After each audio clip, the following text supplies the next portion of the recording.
Iniciando meu trabalho, então. Ele recebe o título de As Reações Informais e Formais ao Discurso de Ódio. Dentro do direito, quando a gente vai discutir discurso de ódio, a primeira coisa que a gente pensa é uma limitação à liberdade de expressão. Apesar de ser a discussão majoritária, eu entendo o discurso de ódio como um fenômeno social, ou seja, ele ultrapassa os limites do direito. Ele está na sociedade, se desenvolve na sociedade, sendo, portanto, objeto de outras ciências, como a sociologia, a psicologia, a filosofia, ciências da linguagem. Então, o discurso de ódio ele é multidisciplinar e eu posso enxergá-lo a partir de diversas lentes. Tendo isso em mente e percebendo que o discurso de ódio ele também pode ser um comportamento indesejado em sociedade, o problema que eu levantei foi quais reações existem a esse discurso de ódio dentro da sociedade brasileira no século XXI. E a hipótese aventada de que existem reações informais e formais contra esse discurso. Formais no sentido que é o envolvimento do aparelho estatal, ou seja, a polícia, o Ministério Público, o Judiciário e o próprio Legislativo.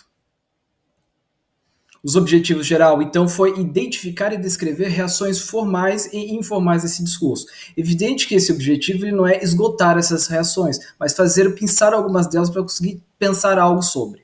Tá? Para fazer essa trajeta, alguns objetivos específicos também foram propostos, que foi descrever os processos da reação social informal e formal ao comportamento desviante.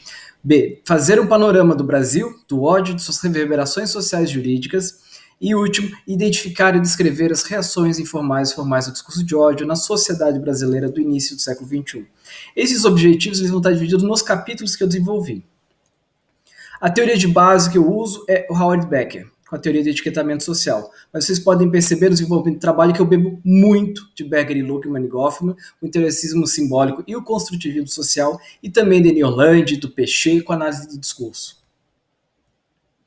O método de abordagem foi indutivo, e os métodos procedimentais, descritivo dos 2 primeiros capítulos, em parte do terceiro, com incursões argumentativas e estudo de caso em parte do último. A técnica de pesquisa foi a documentação indireta, valendo-se de bibliografia, jurisprudencial, análise bibliográfica, jurisprudencial, legislativa e de notícias obtidas na internet.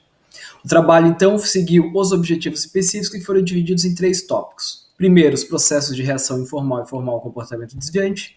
O segundo foi feito um panorama do ódio, suas reverberações sociais e jurídicas no Brasil. E o terceiro e último, eu adrentei no objetivo geral, que são as reações informais e formais ao discurso de ódio. Primeiro capítulo, então, tratando dele, do trabalho, eu inicio também com linguagem. Aqui eu vou trazer um conceito muito superficial de discurso para a gente poder elaborar o tema. Discurso é a prática de linguagem. Ele é a palavra posta em movimento. E uma área do saber que analisa o discurso é a análise de discurso. Ela busca compreender a língua fazendo sentido, sendo constitutiva do próprio homem e de sua história. E nessa análise de discurso é entendido que não há discurso sem sujeito e não há sujeito sem ideologia, portanto não há discurso neutro. O mais interessante na análise do discurso é perceber que não é o sujeito o criador do discurso. O que o sujeito faz é enunciar algo, coletar uma parte que está atravessando ele desse discurso e enunciar. Então a gente percebe que o sujeito, ele existe em sociedade, mas o discurso é pré-existente a ele, atravessando ele. A ideologia de sociedade é pré-existente, atravessa ele. Isso é importante a gente perceber porque ele faz um link direto com Becker e Luckmann, no trabalho de a construção social da realidade. Para eles, a sociedade é um produto humano, a sociedade é uma realidade objetiva e o homem é um produto social. E com isso, na obra deles, a gente consegue perceber que a sociedade e a realidade também são pré-existentes ao indivíduo, atravessando em seu viver, moldando e sendo moldado por ele em processo dialético. Ou seja, o indivíduo ele é colocado em uma sociedade que é anterior a esse indivíduo. E os valores dessa sociedade atravessam esse indivíduo. A ideologia dessa sociedade atravessa esse indivíduo. Os discursos dessa sociedade atravessam esse indivíduo. O ódio dessa sociedade atravessa esse indivíduo. Os preconceitos dessa sociedade atravessam esse indivíduo. Outro conceito da sociologia que eu trago, que é importante, 2 conceitos na verdade, para a gente entender o trabalho, é de estigma e etiquetamento.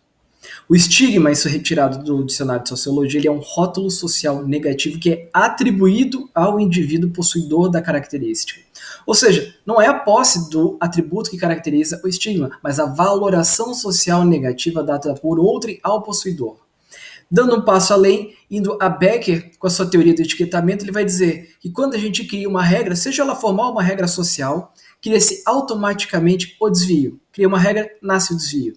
Sendo desviante não somente o que desvia a regra, mas aquele que é etiquetado ou rotulado como desviante. O etiquetamento é, portanto, uma reação social ao desvio. Passando para a questão do crime, criminoso não é, portanto, o que pratica o crime, mas o que é assim etiquetado. E o juiz, ao bater o malhete, ele confirma o criminoso. Essa questão é muito interessante e importante de a gente pensar, e eu vou trazer um exemplo para ficar mais fácil, até para materializar essa questão. Pensemos uma sociedade que é homofóbica e pensemos um indivíduo homossexual. Se ele conseguir esconder que ele é homossexual, ele não vai deixar de ser homossexual, ele só vai esconder dos outros. Mas a sociedade não identificará ele como homossexual, não aplicará a ele essas punições, essa desvalorização por ser portador do estigma homossexual. Se essa mesma sociedade ela for ainda mais rígida e estipular que é crime ser homossexual, ele, mesma coisa, se não identificarem ele criminoso, ele não vai ser punido como tal. Ele não será considerado criminoso pela sociedade. Então é interessante esse caminho, esses conceitos também são importantes. Isso porque no segundo capítulo eu vou fazer um panorama do ódio e as suas reverberações sociais, jurídicas no Brasil. Então eu vou tentar identificar agora o ódio. Primeiro identifiquei o discurso, agora eu vou tentar identificar esse ódio no Brasil. Uma das possibilidades que a gente tem para pensar o brasileiro e o ódio é pensar a escravidão como o berço do Brasil. Tá? A Gessé Souza e o Jacino, eles entendem que os escravos, mesmo quando eles foram libertos, eles continuaram a ser estigmatizados como seres diferentes e inferiores e, portanto, foram excluídos da sociedade, excluídos do meio público, excluídos do espaço público. E com isso, ou melhor, com a vinda dos imigrantes europeus, eles entendem que os escravos que já foram estigmatizados e inferiorizados, eles foram tirados à miséria. E um ponto interessante desse pensamento deles é que hoje, no século XXI, quando a gente percebe o ódio que existe ao pobre, ele é a continuação daquele ódio que era devotado ao escravo. Então, essa é uma forma de a gente pensar o ódio e o Brasil. Outra possibilidade aventada é a gente pensar o ódio que a gente vê hoje nessa efervescência política. Há uma direita e uma esquerda. Esse exemplo eu trago da Lilia Schwartz, que ela vai dizer que em 2013, esses protestos foram originários da esquerda, do passe livre. Tá? Eles reivindicando mais direitos sociais contra o governo do PT. E ela diz que esses protestos eles culminaram num acirramento de direita versus esquerda. E ela vai dizer exatamente isso. Nesse caldeirão ressentem-se os lados opostos e acendem pretensos outsiders da política, incluindo alguns políticos autoritários, oportunistas e populistas. Clara menção a Bolsonaro aqui. Então a gente poderia pensar o ódio brasileiro nessas duas vertentes que eu trouxe no trabalho. O que eu acho interessante é que talvez essas duas vertentes elas não sejam distantes uma da outra, mas elas estejam muito conectadas. Pensar isso a partir do Gessé Souza, ele vai lembrar de fatos ocorridos no primeiro governo ainda do PT, do Lula, quando as classes baixas, as classes E e D, passaram a compor também a classe C e B.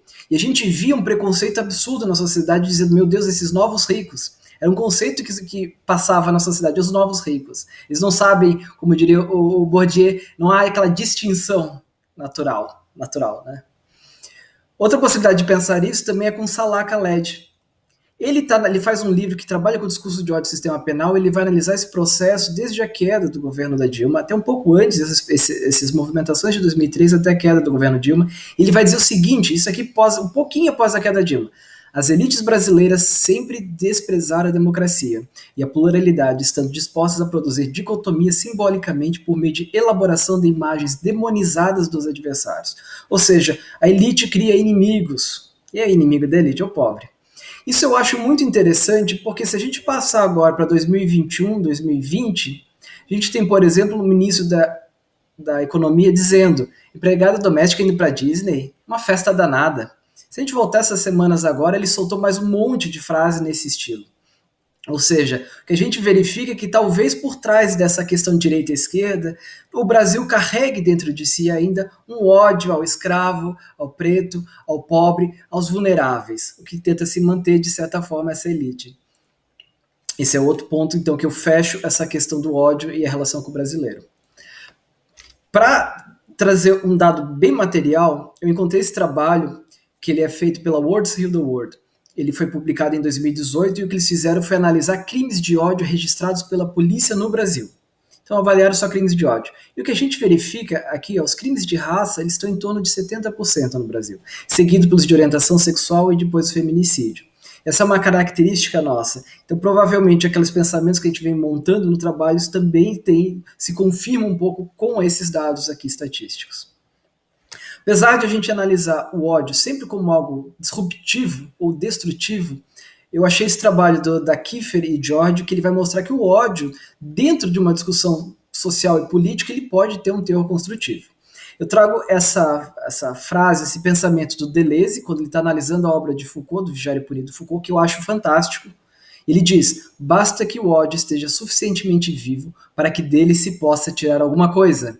Uma grande alegria, não de ambivalência, não a alegria de odiar, mas a alegria de querer destruir aquilo que mutila a vida. Eu acho fantástica a colocação de Deleuze. E um exemplo que eu trago no trabalho é das marchas Ni Una Menos, que foi uma marcha de feministas argentinas. Elas tinham este lema que é o patriarcado lo hacemos contra. Ou seja, odeia-se o patriarcado, odeia-se o machismo, não se odeia o homem. Odeia aquilo que destrói a vida, aquilo que destrói a possibilidade de uma sociedade justa. Então, se a gente destruir o patriarcado, o machismo, haverá a possibilidade de construir uma sociedade mais justa. Então, esse ódio desenvolvido dentro da sociedade, eu não posso pensar que é uma igualdade de quem emite esses ódios. Eu preciso sempre pensar qual é o espaço deste indivíduo que está emitindo este ódio. Tá? E partindo agora, finalmente, aos conceitos de discurso de ódio, no trabalho eu acabo trazendo também outros conceitos trazidos da sociologia, da linguagem. Aqui eu trouxe 2 conceitos de juristas. Tá? E a grande diferença entre esses 2 conceitos, que a gente vê a discussão na jurisprudência, não tanto na jurisprudência, mas nas teorias e nas teses, é o verbo nuclear. Cavalcante entende que o discurso de ódio basta insultar. Sonestral Filho, e tem muitas pessoas que acompanham ele, entende que tem que ser incitar. Eu vou ler os conceitos só para deixar um pouco mais claro. Para Cavalcante Filho, discurso de ódio é o exercício da liberdade de expressão para insultar pessoas ou grupos de pessoas propagando o ódio baseado em motivos como raça, religião, cor, origem, gênero, orientação sexual, entre outros. Para ele, olha que interessante, racismo, xenofobia, homofobia e antissemitismo são fenômenos modernos e contemporâneos que constituem, na verdade, variantes do discurso de ódio. De outro lado, nós temos Sonestral Filho, que vai dizer que discurso de ódio é toda expressão, seja ela linguística, gestual ou simbólica, que com potencialidade lesiva e fulcrada em preconceitos do sujeito ativo, incite, conclame, induza, instigue, defenda, apoie ou promova o ódio, a intolerância, a hostilidade, a violência ou a prática de crime por parte de terceiros contra a coletividade de indivíduos ou membros desta, que detém característica que a particularize em dada sociedade, intimidando-os. A partir desses 2 conceitos e também dos outros que eu acabei enfrentando e conhecendo, eu não posso dizer que eu fiz um conceito, seria muita pretensão minha, não é o caso. Eu tentei encontrar pontos incomuns destes conceitos e sintetizar uma ideia minha de discurso de ódio. O que eu consegui sintetizar é discurso de ódio como uma manifestação da linguagem, ou seja, algo que se expressa, que pode ser realizada tanto por palavras ditas, textos escritos, livros publicados, até mesmo gestos públicos. O conteúdo desse discurso de ódio, desse discurso, ele revela o ódio e a ideologia do sujeito enunciador. Não sendo qualquer conteúdo que caracteriza o corpo material do discurso, mas somente aquele que tende a discriminar, oprimir, segregar, subordinar, atacar pessoas ou grupos específicos que são vulneráveis. Então, para a gente pensar o discurso de ódio, eu tenho pelo menos 3 elementos. Primeiro, que é o sujeito que enuncia o discurso, a expressão. Essa expressão não é qualquer uma, ela precisa carregar em si um conteúdo que tem que ser odiento, e ela tem que ser sempre dirigido a um alvo específico, que é alguém vulnerável naquela sociedade. E uma questão que eu não tentei resolver, eu acho que não foi preciso, e até interessante manter aberta essa discussão, é qual é o verbo nuclear? Insultar ou tem que ser a incitação? E assim eu fecho o meu 2º capítulo, e eu vou adentrar no 3º capítulo, que são as reações informais e informais ao discurso de ódio, que eu vou pensar casos que eu identifiquei na sociedade, vou tentar aplicar esses conceitos e ver quais foram as reações que se desenvolveram. Esse primeiro exemplo que eu trago, apesar de não ser brasileiro, ele é muito didático, que é o Donald Trump, nessa plataforma chamada Twitch. O que ele fez? Numa das publicações dele, ele associou mexicanos ao tráfico de drogas. E também associou os latinos à prática de crime. E essa plataforma ela já tem nas suas regras internas a proibição ao discurso de ódio. O que ela fez? Identificou esse ato dele como discurso de ódio e suspendeu a conta de Trump. Essa foi uma reação, então, das plataformas privadas em coibir esse discurso de ódio que se desenvolve por elas. Esse mesmo sistema a gente encontra hoje no Facebook, no Instagram, em jogos que a gente vê online também tem esses sistemas. Se a gente tentar pegar esse caso e aplicar, por exemplo, a questão do... Qual o conceito? Bom, o conceito de Cavalcante pressupõe que seja a ofensa. Realmente, ele ofendeu, então ele teria praticado discurso de ódio. Se eu for pensar sonestrar o filho, houve incitação? Bom, depende, mas a gente tem que pensar que é Donald Trump. A capacidade dele movimentar massas é muito grande. Então, provavelmente também a gente consiga identificar o discurso de ódio na linha de incitação. E é interessante a gente pegar aqui outro ponto, é quem que são os vulneráveis nos Estados Unidos? Mexicanos e latinos. Que não é o caso brasileiro. No caso brasileiro a gente vai ter os pretos, as questões de sexualidade e as mulheres que são os principais, não exclusivamente, mas os principais. Outro exemplo que eu trouxe, esse nacional, é o da Maju Coutinho. A Maju Coutinho, ela apresenta o Jornal Nacional, apresentava à época o Jornal Nacional, e ela sofreu várias ofensas, várias vezes, mas essa tomou uma proporção muito grande, chamar ela de macaca, cara de doméstica e outros insultos. E o interessante foi que rapidamente os colegas de trabalho dela e a comunidade online lançou essa hashtag Somos Todos Maju e tinha, por exemplo, no Jornal Nacional eles levantando cartazes Somos Todos Maju. Então a gente verificou que a sociedade rapidamente saiu em defesa daquele ofendido para protegê-lo. Se a gente pensar também os conceitos, qual que se aplica? Os dois podem ser aplicados. Eu vou explicar por quê. Insulto se aplica? Sim, houve um insulto. Mas houve incitação? Eu preciso analisar o caso concreto com mais detalhes. Aí eu fui buscar o que a gente já encontrou, qual que foi o que aconteceu após isso, e houve 2 pessoas, elas foram condenadas por injúria racial e indução de menores a praticarem o mesmo ato. Ou seja, chamar ela de macaca doméstica fez que outros indivíduos que verificaram aquilo começassem a replicar o ato. Então a gente tem também aqui uma reação em defesa do vulnerável. Outro exemplo que eu trago é esse aqui, que é o linchamento do Guarujá. Vou até ler esse cartaz, diz o seguinte: confundir uma Bíblia com um livro de magia negra é o final do mundo, matar uma pessoa inocente.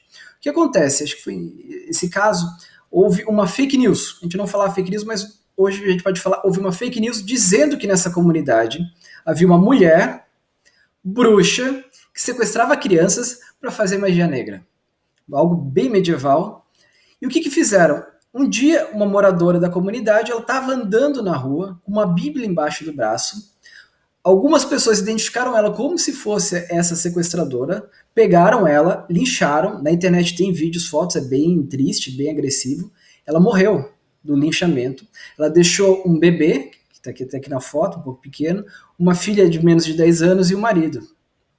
E não existia nenhuma sequestradora, não existia nenhuma magia negra, isso tudo mentira, mas a gente vê também novamente um grupo vulnerável, as mulheres sendo vítimas.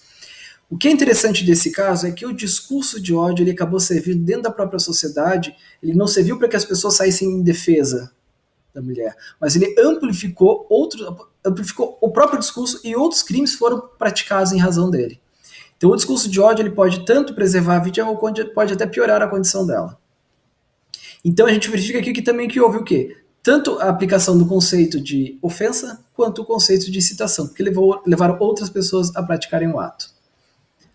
Passando às reações formais, eu trago o caso do Elvanga, por ele ser um marco histórico para a gente pensar preconceito, para a gente pensar discurso de ódio no Brasil.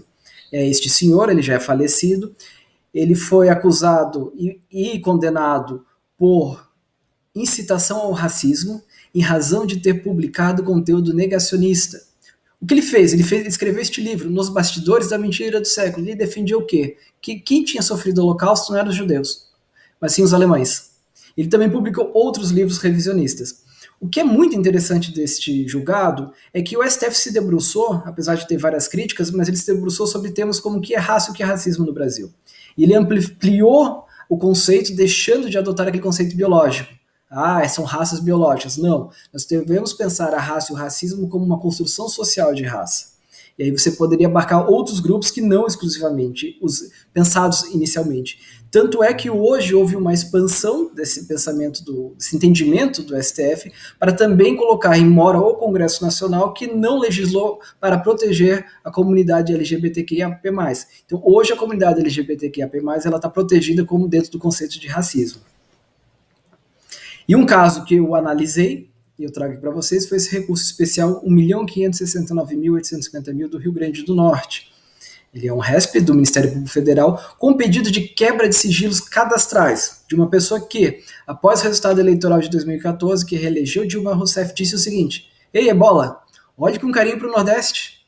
E também disse: E aí, tudo graças aos flagelados nordestinos que vivem de bolsa esmola. Novamente, aqui a gente tem de grupo vulnerável, os nordestinos. A gente que vive aqui no Brasil diariamente convive com pessoas que os ofendem, dizem que eles são inferiores. O estigma, ele é evidente na sociedade.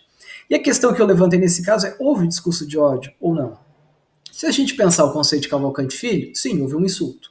Se a gente pensar de Sonestral, não houve, porque a não ser que a gente consiga analisar o caso e verificar as consequências, outras pessoas passaram a ser influenciadas por esse discurso, mas não parece ter sido este caso, tá? O problema desse julgado é que o STJ entendeu por maioria ter havido discurso de ódio e autorizou a quebra. Ou seja, a quebra do sigilo cadastral foi autorizada a partir de discurso de ódio. E não existe tipificação penal, não existe norma que discuta, que traga de alguma forma discurso de ódio na nossa legislação. Isso é um problema, porque você começa a criar uma saída legislativa de um conceito que ainda não está estabelecido.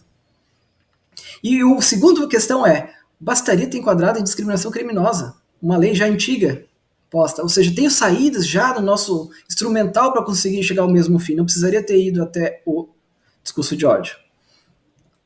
Outro caso que eu trago, e esse é o único catarinense que eu encontrei, pelos termos discurso de ódio ou discursos de ódio, né?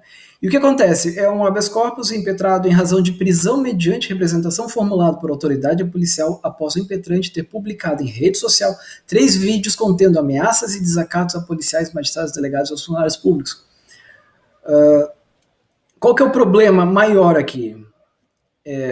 Policial, magistrado, delegado e outros funcionários públicos, pelo que todo o arcabouço teórico que eu consegui estudar, pela jurisprudência que eu consegui analisar, não são vulneráveis.